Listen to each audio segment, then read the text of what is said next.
आपले लोकप्रिय मुख्यमंत्री आदरणीय देवेंद्र फडणवीस, मंचावर उपस्थित आदरणीय पालकमंत्री आदरणीय बावनकुळेजी, माननीय मंत्री लोढाजी, आपल्या महापौर, मंचावर उपस्थित सर्व खासदार, आमदार आणि उपस्थित सर्व बंधूंना आणि भगिनींना, आपल्या समाजामध्ये आजही मोठ्या प्रमाणावर असे गरीब लोक आहेत की जे स्वास्थ्य विषयक सुविधा याचा फायदा घेऊ शकत नाही.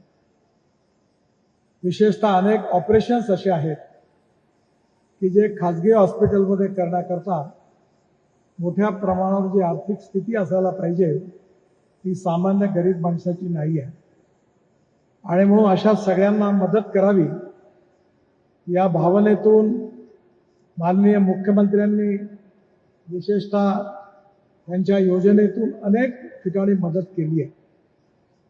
डायलिसिसचं काम असेल किंवा प्रधानमंत्र्यांनी केलेल्या आयुष्य योजनेतल्या योजना असतील, या सगळ्यांच्या माध्यमातून अतिशय उत्तम रीतीने गरीब लोकांना एक आधार मिळालेला आहे.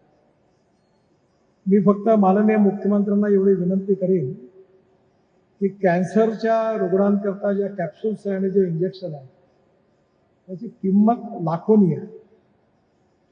1.5 ते 2 लाख रुपये कॅप्सूलची किंमत आहे आणि इंजेक्शनची किंमत पण 2.5 ते 3 लाखाच्या पर्यंत जाते. अनेक लोक त्यांना मरण पत्करावं लागतं पण हे औषध घेण्याची क्षमता नाही आहे.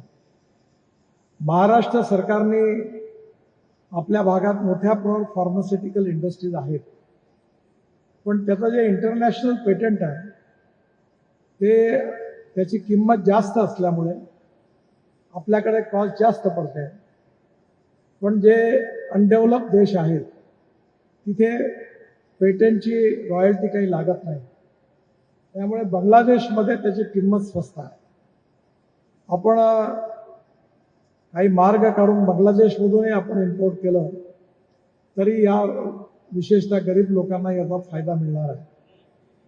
दुसरी अजून एक गोष्ट अशी की आज आपल्या अमेरिकेतल्या एका भारतीयाने एक चष्मा विकसित केलेला माझ्याकडे सकाळी तो घेऊन आला आणि आंधळ्या माणसाने तो चष्मा घातला तर त्याला दिसायला लागतं.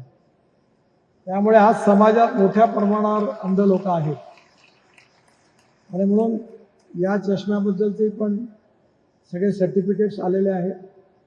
काही लोकांवर त्याची ट्रायलही पण करता येईल. विशेषतः ज्या लोकांना कानाने ऐकू येत नाही त्याच्या मशीन्स मोठ्या प्रमाणावर घेऊन आपण जवळपास नागपूर शहरात 25,000च्या वरती अशा मशीन्स वाटल्या आहेत. त्यामुळे अनेक लोकांची ऐकण्याची सोय झालेली आहे. यामध्ये सिकल सेल आणि थॅलिसेमिया हा विशेष रूपाने आपल्या भागातल्या ट्रायबल आणि शेड्यूल कास्ट कम्युनिटीमध्ये मोठ्या प्रमाणावर रोग आहे. उत्तर नागपूरमध्ये 80,000 लोक यांनी ग्रस्त आहेत. भंडारा, गोंदिया, चंद्रपूर, गडचिरोली, नागपूर जिल्हा इथे पण ही समस्या जटिल आहे. मधल्या काळामध्ये आपण कोल इंडियाच्या मदतीने 5 कोटी रुपये घेऊन एका ऑपरेशन करता साधारणतः 15 लाख रुपये याप्रमाणे आपण जवळपास 60 मुलांचं मुंबईच्या अंबानी रिलायन्स हॉस्पिटलमध्ये त्यांचं बोन मॅरो केलं. आपल्या इथे एम्सचे डायरेक्टर पण उपस्थित आहेत. विशेषतः त्यांनी आता अनेक नवीन सुविधा तयार केलेल्या आहेत. यामध्ये बोन मॅरोची देखील व्यवस्था मोठ्या प्रमाणावर झाली तर अनेक बालकांचे आपण प्राण पण वाचवू शकतो.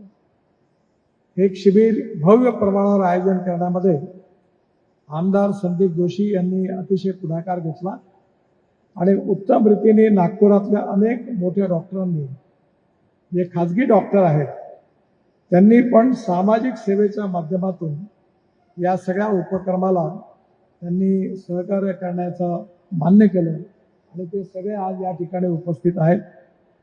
नुकताच मुख्यमंत्र्यांचा वाढदिवस पण झाला आणि या निमित्ताने मी त्यांना खूप खूप शुभेच्छाही देतो. आणि त्यांनी हा निर्णय घेतला या निमित्ताने आपल्या समाजातले जे शोषित आहे, पीडित आहे, दलित आहे, गोरगरीब जनता आहे, त्यांची सेवा आपण करण्याकरता याचा उपयोग केला पाहिजे. आणि त्यातून त्यांनी मुख्यमंत्री निधीतूनही मदत केली, अन्य मार्गाने पण मदत केली. आणि आज या शिबिराचं आयोजन यशस्वीपणे या ठिकाणी होत आहे. त्याबद्दल संदीप जोशी यांच्या नेतृत्वाखाली ज्या सगळ्यांनी या प्रकल्पाला सहकार्य केलं त्यांना धन्यवाद देतो.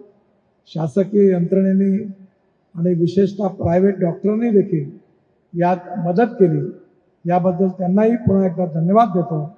आणि पुन्हा एकदा आपल्या सगळ्यांच्या जीवनामध्ये स्वास्थ्यविषयक ज्या तक्रारी आहेत त्या दूर होतील आणि तुम्हाला सगळ्यांना सुखमय आणि आनंदमय जीवन प्राप्त व्हावं अशी ईश्वरचरणी प्रार्थना करून मी माझं भाषण संपवतो. धन्यवाद. नमस्कार.